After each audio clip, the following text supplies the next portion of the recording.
매뉴얼.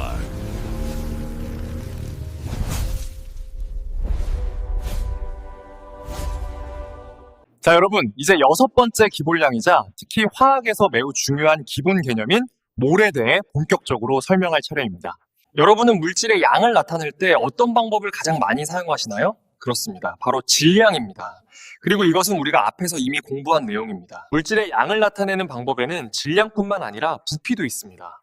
그렇다면 질량과 부피 말고도 물질의 양을 나타내는 또 다른 방법이 있을까요? 그렇습니다. 바로 물질의 수로 나타내는 방법입니다. 물질을 계속해서 잘게 쪼개면 더 이상 쪼갤 수 없는 상태가 되고 우리는 이것을 원자라고 부릅니다. 가장 간단한 구조를 갖는 원자는 수소입니다.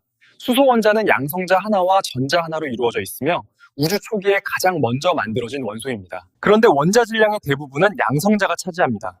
다시 말하면 전자 하나의 질량은 양성자 하나의 약 1840분의 1에 불과합니다. 따라서 화학에서 물질의 양적인 관계를 계산할 때는 전자의 질량은 무시하고 양성자와 중성자의 질량만을 다루게 됩니다. 앞선 수업에서 중성자의 질량은 양성자보다 약간 더 크다고 설명했습니다. 하지만 그 차이가 매우 작기 때문에 화학에서는 두 입자의 질량을 같다고 간주합니다. 이제부터는 전자의 질량은 무시하고 양성자와 중성자의 질량은 같다는 전제하에 입자의 수를 나타내는 몰에 대해 설명하도록 하겠습니다. 여러분, 여기 한 개의 질량이 1kg인 구가 하나 있습니다. 다시 말해 구의 개당 질량은 1kg입니다.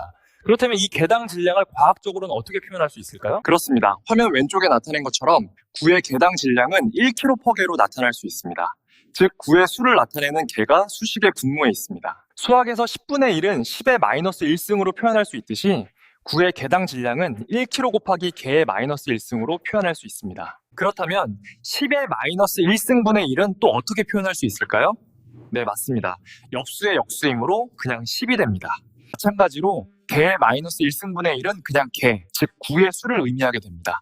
이제 10kg의 구를 구의 개당 질량으로 나누면 어떤 결과가 나올까요? 우리는 10kg의 구는 질량이 1kg인 구 10개에 해당한다는 사실을 알고 있습니다. 수식으로는 10kg를 구의 개당 질량으로 나누고 결과는 10개가 됩니다. 그렇다면 탄소 원자 12g을 탄소 원자 1개의 질량, 즉 원자의 개당 질량으로 나눈다면 그 결과는 어떤 의미를 가질지 한번 생각해 보시기 바랍니다. 그렇습니다. 방금 언급한 구와 마찬가지로 탄소 12g을 탄소 원자 1개의 질량으로 나누면 탄소 12g 안에 들어있는 탄소 원자의 총개수가 됩니다. 얻어진 결과는 약 6.02 곱하기 10의 23승계이며 우리는 이 거대한 수를 아보가드로 수라고 정의하고 바로 1몰의 기준으로 정했습니다. 이제 1몰의 의미는 매우 간단해졌습니다.